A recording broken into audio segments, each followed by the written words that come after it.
Giuseppe Arcimboldo was an Italian painter in the 1500s, best known for creating imaginative portrait heads made entirely of objects such as fruits, vegetables, flowers, fish, and even books. About 400 years later, starting in the 1920s, artists who were inspired by Arcimboldo, such as Salvador Dali, created surrealistic art. Surrealism is dreamlike visuals, often with the use of symbols, as can be seen in this painting called Persistence of Memory. Some think clocks are a symbol of the passage of time. Ants mean decay. And what is up with this distorted self-portrait of Dali himself?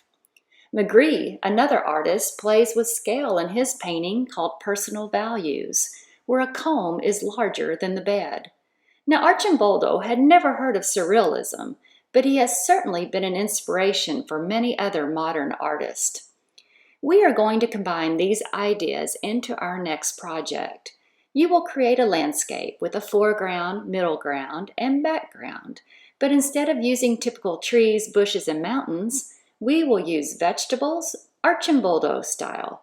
Yes, this project will be a veggie landscape. When you start drawing your landscape, there are a few things to think about.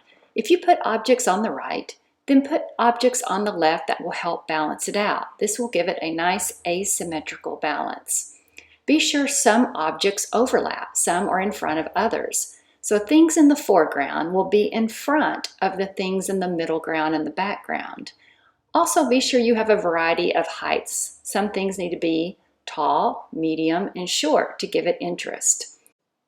When I start drawing my landscape, I'm using a piece of white paper. It's an 8 by 10, but you could just use a piece of copy paper. 8.5 by 11 is fine also. And I start out by drawing a foreground, middle ground, and background lines. And then lightly, I am sketching in shapes where I would want to put the different vegetables in my landscape. I don't want to put any details in yet. I want to get an idea of how I'm going to create balance and how I'm going to create objects that are tall, medium, and short.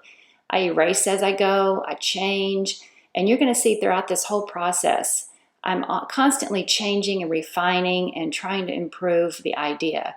You don't want to start on the ink until you know how you want your composition to look.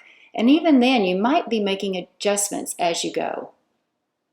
Continuing with pencil, very, very lightly, substitute vegetables for the trees, rocks, and shrubs that you are imagining in your landscape. Look at your earlier 5 drawings, your vegetable photos, or real vegetables while you work. Remember to make veggies smaller and with fewer details in the distance. Giuseppe Arcimboldo is a great source of inspiration for surreal vegetable artwork. You're going to start using the 3 ink shading technique to shade the entire landscape. You want to try to imagine the effect of a single light source on your veggies. Shade them with graded value to create the illusion of a 3-dimensional form. You're going to use stippling, hatching, and cross-hatching as you're working. You'll complete the entire art piece using black ink and then erase all stray pencil lines.